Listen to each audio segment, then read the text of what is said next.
33তম পরমাণু বিদ্যুৎ কেন্দ্র উদ্বোধনের ঐতিহাসিক কার্যক্রম সকল জল্পনা কল্পনার অবসান ঘটায় এনে অবশেষে যাত্রা শুরু করছি পাবনার ঈশ্বরদীত অবস্থিত দেশের প্রথম পারমাণবিক বিদ্যুৎ কেন্দ্র। আজিয়ে মঙ্গলবার প্রথম ইউনিটুর চুল্লিত ইউরেনিয়াম জ্বালানি দেওয়া শুরু হইবের মধ্য দিয়ে বিদ্যুৎ উৎপাদনের পথে গুরুত্বপূর্ণ মাইলফলক অতিক্রম করছি বাংলাদেশ। মাননীয় মন্ত্রী জনাব ফকির মাহবুব আনাম এবং মাননীয় উপদেষ্টা জনাব রেহান আসিফ হাসান। ঈশ্বরদীত দেশের প্রথম এই বিদ্যুৎ কেন্দ্রের মূল নির্মাণ কাজ আনুষ্ঠানিকভাবে শুরু হইল বিগত আওয়ামী লীগ সরকারের আমলত 2017 সালের 30 নভেম্বর। প্রকল্প এবার হাজ শেষ হইতে 3.5 বছর ফিসেই বাণিজ্যিক উৎপাদন শুরু হইতে আরো 1 বছর বেশি সময় লাগিব। তবে জ্বালানি লোডিং শুরুর মধ্য দিয়ে কেন্দ্রইবে উৎপাদনের কার্যক্রমের সূচনা হই। রূপপুর প্রকল্পের আওতায় 1200 মেগাওয়াট সক্ষমতার 2 ইউনিট নির্মাণ করা হই। সম্পূর্ণ প্রকল্প চালু হইলে মোট উৎপাদন সক্ষমতা দাঁড়াইব 2400 মেগাওয়াট। এককভাবে ইয়েন দেশের ইতিহাসের সবচাইতে বড় বিদ্যুৎ উৎপাদন প্রকল্প। এই শুভ উদ্বোধনের মধ্য দিয়ে বাংলাদেশ প্রবেশ করলো এক নতুন যুগে।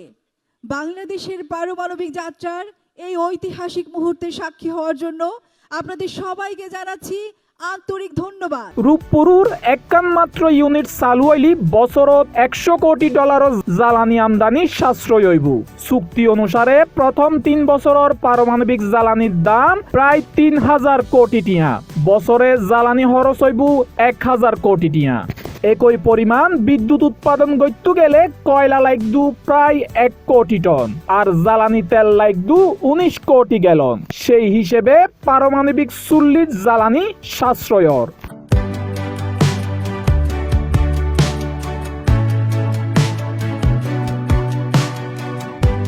প্রথম ইউনিটের চুল্লিত মোট 163 ইউরেনিয়াম জ্বালানি বান্ডেল প্রবেশ করানো হইব।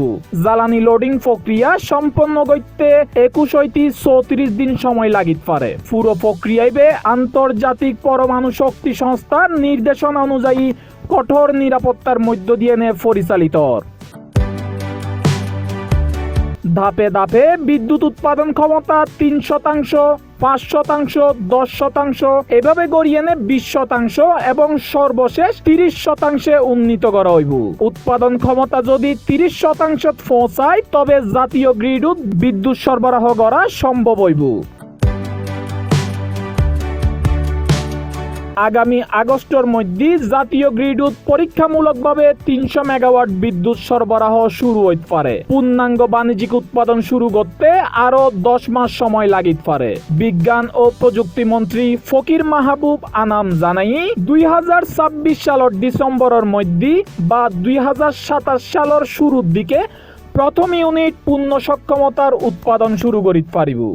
1963, 1965 এবং 1979 সালে প্রকল্পটির বিভিন্ন পর্যায়ে প্রকল্পের দলিল সরকার কর্তৃক অনুমোদিত হয়েছিল। তবে সে সময়ের আর্থিক প্রযুক্তিগত সীমাবদ্ধতার কারণে প্রকল্পটি বাস্তবায়ন করা সম্ভব হয়নি। স্বাধীনতার পর 1977-78 সালে একটি গুরুত্বপূর্ণ সমীক্ষা পরিচালিত হয় এবং সে সময় দেশের সীমিত সম্পদ থাকা সত্ত্বেও সরকার প্রয়োজনীয় বৈদেশিক মুদ্রা বরাদ্দ প্রদান করে। উক্ত সমীক্ষায় প্রকল্পটি আর্থিক, অর্থনৈতিক এবং কারিগরি দৃষ্টিকোণ থেকে বাস্তবায়নযোগ্য বলে প্রমাণিত হয়, যা ভবিষ্যৎ বাস্তবায়নের জন্য একটি গুরুত্বপূর্ণ ভিত্তি স্থাপন করে। রূপপুর বিদ্যুৎ কেন্দ্র রাশিয়ার 3য় প্রজন্মর প্লাস VVER 1200 প্রযুক্তিত নির্মিত, যা বিশ্বের সবচাইতে উন্নত রিয়েক্টর ডিজাইন এগিনোর একখান। বিদ্যুৎ কেন্দ্রের নকশাকৃত আয়ু 60 বছর। রক্ষণাবেক্ষণ ও প্রয়োজনীয় আপগ্রেডের মাধ্যমে এই মেয়াদ আরো 20 হইতে 30 বছর বাড়ানো সম্ভব। অর্থাৎ সুদীর্ঘ 100 বছর পর্যন্ত এই কেন্দ্রতুন বিদ্যুৎ উৎপাদন করা সম্ভব হইব। একবার জ্বালানি দেওয়া হইলি রিয়াক্টর ইবে টানা 1.5 বছর চলিত পারিব। এরপর প্রায় 1/3 জ্বালানি প্রতিস্থাপন গরম পড়িব। কয়লা বা জ্বালানি তেল চালিত বিদ্যুৎ কেন্দ্র সক্ষমতা 25-30 বছর, যেটা পারমাণবিক বিদ্যুৎ কেন্দ্র চলিব টানা 60 বছর পর্যন্ত।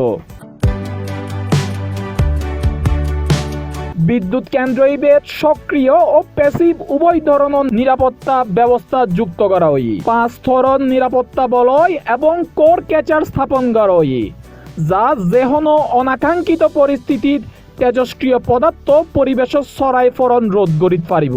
2023 সালের অক্টোবরত জ্বালানি আইবের সমর্থনে কেন্দ্র ইবে আন্তর্জাতিকভাবে পারমাণবিক স্থাপনার স্বীকৃতি পাইল। এই বিদ্যুৎ কেন্দ্রত প্রায় 2500 মানুষের স্থায়ী কর্মসংস্থান হই। নির্মাণ চলাকালে প্রতিদিন 20-25 হাজার মানুষ রূপপুরত হাজ গজ্জিল। পারমাণবিক বিদ্যুৎ কেন্দ্রের বিদ্যুৎ শুধু পাবনা নয়, দেশের আর্থসামাজিক উন্নয়নে ব্যাপক ভূমিকা রাখিব বলে আশা প্রকাশ করেন সংশ্লিষ্ট অকল। C+ TV, Chittagong.